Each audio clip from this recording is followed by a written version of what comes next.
Our programs offer many languages. Please visit suprememastertv.com/schedule. Nos programmes offrent plusieurs langues. Veuillez visiter suprememastertv.com/schedule. Nuestros programas ofrecen varios idiomas. Visiten suprememastertv.com/schedule. برامجنا متوفرة بالعديد من اللغات. يرجى زيارة suprememastertv.com/schedule.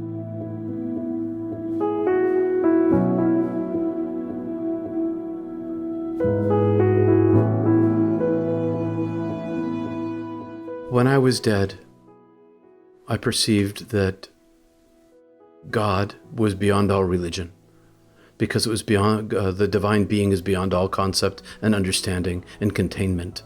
The word eternal itself, or infinite, means that it can't be contained within concept.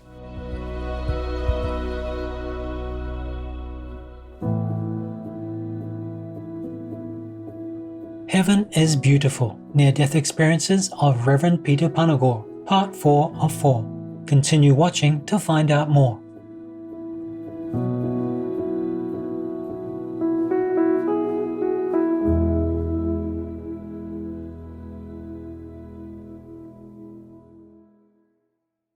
Zehwaki means halo in Otomanguean, one of the dialects of Otomi languages. I am Marta.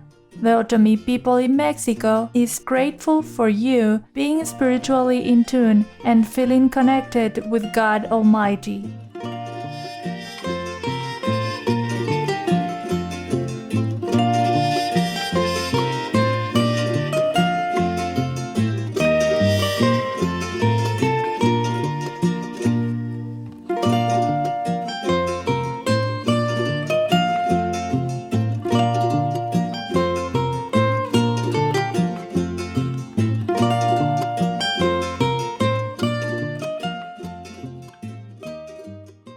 Welcome to the concluding episode of Heaven is Beautiful, Near-Death Experiences of Reverend Peter Panagore.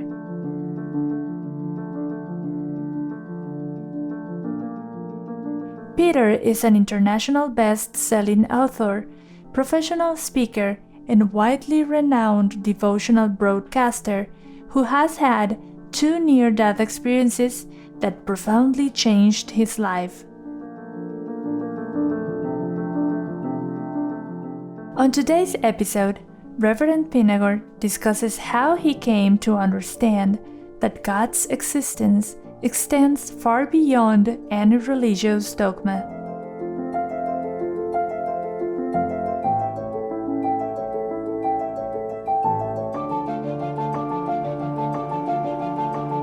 When I was dead, I perceived that God was beyond all religion, because it was beyond, the divine being is beyond all concept and understanding and containment.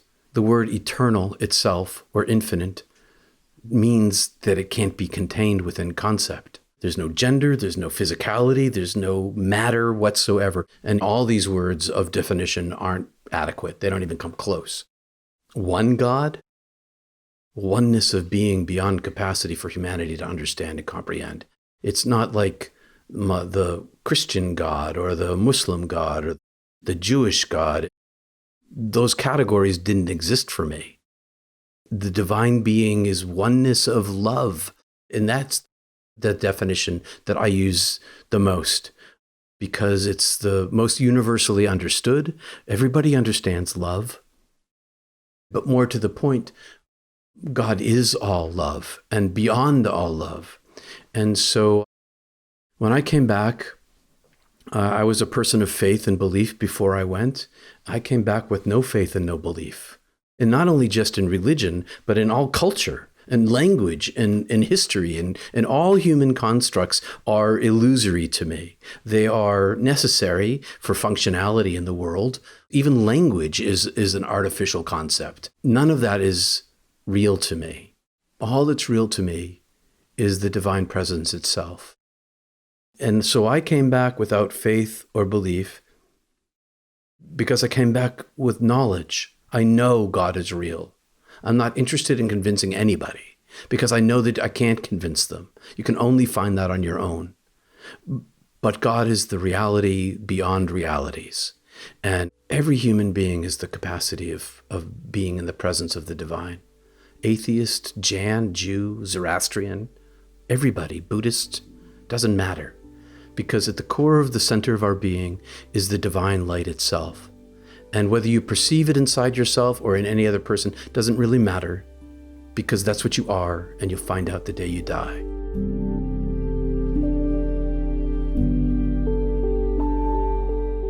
When Peter had his first NDE, he was afraid to tell others about it. He kept his experience a painful and lonely secret for 20 years, and then realized that people who have NDEs or other mystical experiences need someone to talk to. And so, Reverend Panagore started a counseling service.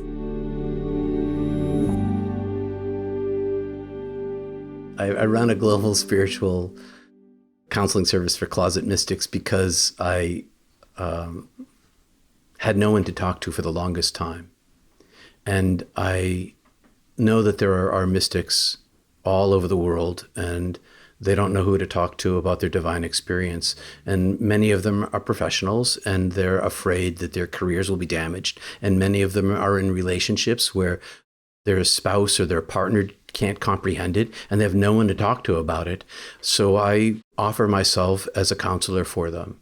And I've had clients in Perth and Brisbane and Istanbul and all over the world. Basically what I do is I listen and I help reflect. I help sort out the experience. I help people understand what a definition of a mystical experience is and what the varieties of it are, and help them understand how to live with it. And in the definition of mystics, I include near-death experiencers. Near-death experience is a variety of mystical experience. It's not an independent thing.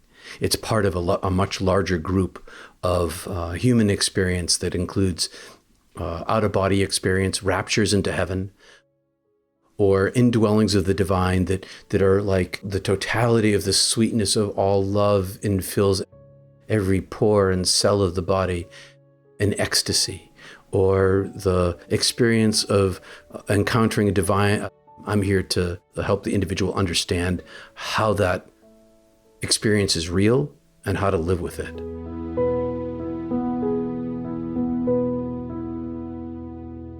We asked Peter why so many more people are having NDEs now than in the past. And are these NDEs playing a role in raising the consciousness on Earth?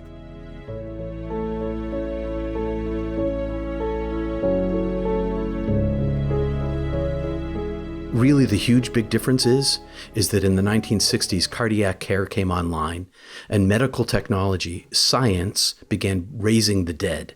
And that technology developed over the last 50 years so that there's more capacity for saving lives, they call it, or resuscitation, but it's really raising the dead. And now there's 10 million in the United States who've come back from the dead through medical technology. And imagine that number across the globe as medical technology, science has spread around the world. And so for the first time in the history of the world, science is driving spirituality. And the message that most near-death experiencers come back with is love. That's it, no matter what their experience is, whether they end up in a heaven where they're walking in a field of daisies, or they go to the place of non-being like I went, the message is love. There are those who pop out of their body at the ER and they pop right back in, and they don't go far enough to get that message. But what they do come back with is the knowledge that they're not their body. They can no longer pretend that they're made of only matter.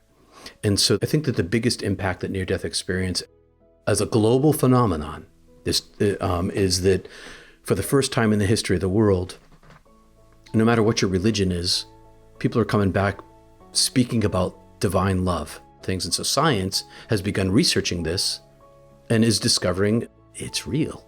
Everybody's talking about it now, and it's going to free up all of the other mystics in the world to be able to have conversations about their own spiritual experience that they've been afraid to talk about. And because so many people have had this experience globally now, near-death experience, the conversation, I hope and pray, will begin to shift on a national, international basis. and that the impact of near-death experience based in science can shift the conversation about what it means to be a human being in relationship to each other. And maybe finally, in the first time in the history of the world, we have the coming of the new age.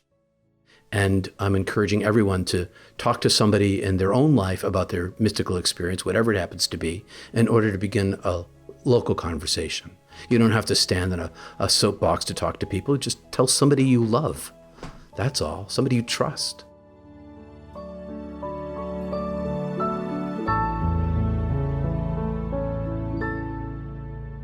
We asked Peter about his personal mission in life, and he shared the following thoughts. I have two missions in life. One is to be grandfather to my granddaughter, to be substitute father, to help her adjust the best that she can in the world. That's my physical mission. But my real mission in life is the mission of everybody, which is to become channels of light, to become another node of the presence of the divine in the world, to bring more light into the presence of the world by getting out of the way of the light. And I think that's everybody's mission, is to love each other. Love each other. That's the mission of life. And for those of us who are more spiritually capable, maybe born that way or find a way to become that way, to simply become a beacon. If we can each become a channel of light, a presence of the divine, then we have an opportunity to evolve spiritually. At the conclusion of the interview, Reverend Panagore had one final thought to share with our global audience. All you need to do is love. It's built into humanity. It's like if I were God and I was going to create a way for everyone to find me, I'd build something into them. And what's built into us is our capacity for love. Love each other is the simplest thing there is. You just have to love the people in your life. That's all. That's a very simple thing. Just love each other.